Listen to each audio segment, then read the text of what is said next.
Bonjour, je m'appelle Enki Bilal et je suis auteur de bande dessinée, réalisateur, scénographe et peintre accessoirement. Je viens de publier un album chez Casterman, mon éditeur, et cet album s'appelle Julia et Rome, Julia and Rome, qui est, on s'en rend compte au bout du premier tiers, une plongée dans le monde de Shakespeare et notamment dans l'histoire d'amour la plus emblématique de notre culture, de toutes nos cultures, Roméo et Juliette, donc l'histoire de Shakespeare. Alors il y en a plusieurs, mais ces déclics se produisent de manière soit simultanée, soit invisible. Je ne sais pas comment les choses se passent, mais il y a une alchimie qui est très très brutale et très rapide. Et en l'occurrence, lorsque j'ai lancé le cycle de la trilogie du coup de sang, c'est-à-dire que la planète se révolte et décide de se recomposer, j'ai décidé d'introduire de manière brutale dans chacun des albums que je vais réaliser la dimension littéraire. Alors dans Animals, le premier tome, il est question évidemment de littérature un peu nihiliste, dans un débat un peu absurde entre deux cow-boys montés sur des chevaux hybrides et qui s'affrontent par citation interposée. Dans le deuxième volet, donc Julia and Rome, c'est la notion d'amour, puisque les personnages du premier volume ont découvert l'eau potable, ont retrouvé l'eau potable, ont survécu au coup de sang. Il fallait que dans le deuxième volet, ce soit une autre logique qui s'enclenche, et la logique amoureuse m'apparaissait comme une évidence. Lorsque une société se reconstruit, la notion d'amour est absolument nécessaire dans l'idée de la rencontre. Et lorsque cette envie d'amour à travers la littérature s'est matérialisée de cette manière un peu mystérieuse que j'essayais d'évoquer tout à l'heure, ce sont les images et les mots de Shakespeare, du Roméo et Juliette de Shakespeare, en sachant aussi que j'ai eu des expériences dans le ballet ou dans le théâtre où j'ai travaillé sur la même thématique, sur une musique de Prokofiev et une chorégraphie d'Angelin Preljocaj. Donc voilà, je connaissais Shakespeare, j'y étais sensible, et qui d'autre que lui pouvait le mieux introduire la notion d'amour. Sauf que cette notion d'amour shakespearienne, elle est, on le sait, toujours dramatique, puisque la pièce se termine en drame par la mort des deux amants. Donc d'emblée, là aussi, je savais qu'il n'y avait pas d'intérêt à adapter stricto sensu le texte, mais qu'il fallait en faire autre chose, et notamment sauver les deux amants. Voilà, c'est comme ça que c'est parti. Et donc il y a un côté ludique, un côté un peu défi, et cette liberté m'a énormément excité, donc je suis parti là-dessus. Oui, il y a toute une série de rituels. Bon, le matin, oui, je peux décrire ma matinée type, elle est assez immuable lorsque je suis en pleine phase de réalisation d'un travail. Le matin, c'est déjà du café au réveil. Ensuite, c'est à l'extérieur un autre café, mais en compagnie je dirais, d'une partie de la presse du matin. J'ai besoin de papier le matin, j'ai besoin de l'odeur de l'imprimerie encore, donc je ne suis pas encore contaminé à 100% par la presse virtuelle, donc j'ai besoin de papier. Et de café, donc je reviens à ce café. Et puis ensuite, je vais à mon atelier voilà, je n'habite pas au même endroit, donc il y a ce déplacement qui m'est nécessaire. Et ensuite, alors la machine est en place, à savoir le papier pour ce travail-là est un papier teinté, donc ce n'est plus de la peinture, c'est du dessin pur, rehaussé avec des rayons de blanc ou de pastel à peine coloré, d'un peu des taches de rouge, des taches de bleu. Et puis il y a la présence de la musique quand même en permanence. J'ai besoin de la musique. La musique dépend également de la phase de travail que j'accomplis. Si je dessine, ce n'est pas la même que quand j'écris. Ce qui est intéressant de dire, c'est que sur cet album-là, et sur le précédent aussi d'ailleurs, mais sur celui-là encore plus, connaissant évidemment la trame, puisque Shakespeare l'a explorée avant moi, je me suis mis à la place du personnage témoin, un peu central, celui qui mène le débat, qui mène aussi l'enquête, entre guillemets, et qui est cet aumônier militaire. Moi j'en ai fait un aumônier militaire multiconfessionnel. Dans Shakespeare, c'est un religieux, hein, c'est frère Laurent, là c'est Lawrence. Donc l'idée d'un voisinage patronymique aussi m'a beaucoup amusé, c'est-à-dire qu'on ne sait pas au début, mais Lawrence, survivant à bord d'une Ferrari, rencontre deux jeunes gens en train de mourir de soif qu'il réussit à sauver in extremis, qui s'appellent l'un Merct et l'autre Rome.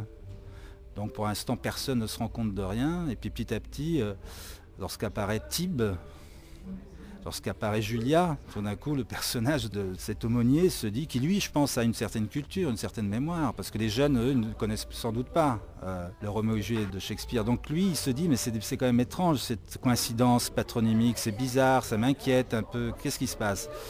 Et lorsqu'il se passe vraiment le drame de l'affrontement stupide, brutal et un peu inexplicable, comme toujours entre jeunes. Hein. On en a beaucoup la preuve aujourd'hui dans les rues de Paris ou des grandes villes en Europe, dans le monde, partout. Un regard suffit parfois à enflammer le sang et à provoquer la violence et la mort. Hein. Donc là, cet incident a lieu, absurde, hein, comme toujours. Donc, et Tibes tue Mercte et Rome, venge Mercte en tuant Tibes. Voilà. C'est le signal, et là Lawrence se rend compte qu'il a fait l'erreur de trop attendre et que le drame est enclenché. Donc il se dit maintenant il n'y a qu'une seule chose à faire, c'est essayer de sauver les deux amoureux. Voilà. J'attendais par exemple avec impatience le moment où la langue de Shakespeare allait apparaître dans la bouche d'un des personnages. Parce que c'est ça le signal ultime finalement de la manipulation qu'exerce cet auteur après des siècles et relayé par une planète qui se réorganise. Dans mon esprit, ça c'est quelque chose qui n'est pas forcément dit, même si c'est suggéré dans l'album. Dans mon esprit, c'est la planète elle-même qui, en se recomposant, propose des épreuves aux humains, qui tend des pièges. Et on peut considérer que c'est elle qui a organisé cette rencontre théâtralisée. Voilà, comme ça, que des gens avec des noms improbables se retrouvent dans la situation et en plus avec les mêmes enjeux que ceux de la pièce d'origine. J'ai été excité par cet exercice intellectuel et ludique, je dirais, et donc ça m'a vraiment occupé. Je pense que on sent la jubilation, le plaisir dans cet album. Je l'ai vraiment, c'est l'un de ceux qui a été le plus agréable à réaliser à cause de ça. Et donc voilà, je pense que c'est un travail que j'ai fait en flux tendu, continu, qui a été juste interrompu à un moment par un projet théâtral qui m'est tombé dessus et que j'ai accepté. Donc c'était une mise en scène, adaptation pendant 3 mois. Voilà, je me suis extrait de cet album, mais je l'ai retrouvé. Ça tombait bien d'ailleurs parce que j'étais en train de régler des problèmes délicats, puisque la pièce de Shakespeare, elle est extrêmement dense, il y a énormément de personnages, elle n'est pas forcément complexe, mais elle est assez bavarde. Le pitch lui-même était relativement simple, mais la pièce, elle est foisonnante. Hein, et donc, il fallait dégraisser pour arriver à une épure. Parce que moi, je voulais concentrer ça sur 5 personnages maximum. Et donc, il fallait aussi qu'il y ait... Parce qu'il n'y avait pas de messager, ce messager qui n'arrive pas, qui ne prévient pas Roméo. Donc, du coup, le drame s'enclenche. Moi, j'ai utilisé un rapace pour ça. Enfin bon, bref, voilà. C'était une espèce de travail assez minutieux qu'il fallait régler en permanence. Et donc on peut dire que c'est un album qui m'a quand même pris une concentration vraiment sur la durée. Alors je me le dis, oui j'en rêvais, je voulais devenir auteur de bande dessinée.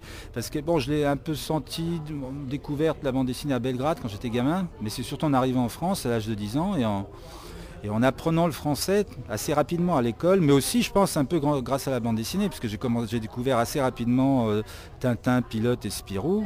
C'était quand même les magazines hebdomadaires fondamentaux de la bande dessinée franco-belge. Et là, je me dis, mais c'est incroyable, ce pays est formidable, la France, parce que la langue peut se marier au dessin. On peut avoir le plaisir du dessin et pratiquer en même temps le plaisir d'une langue qu'on vient d'apprendre, parce que c'est ça aussi. Hein.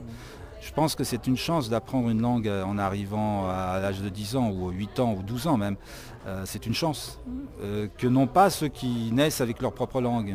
Moi je pense que si j'étais resté en Yougoslavie, je ne suis pas sûr que j'aurais été passionné par l'écriture, par la langue autant que je le suis en ayant eu ce transfert un peu brutal.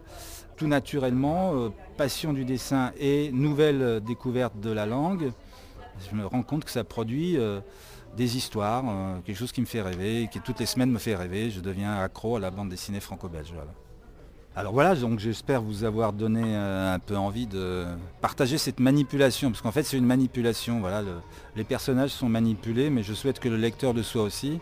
Et par cette intrusion un peu insidieuse de Shakespeare dans la vie de quelques survivants, donc on aura peut-être l'occasion d'en discuter, d'en parler dans une de mes visites prochaines, dans une librairie, à Paris ou ailleurs. À bientôt et bonne lecture.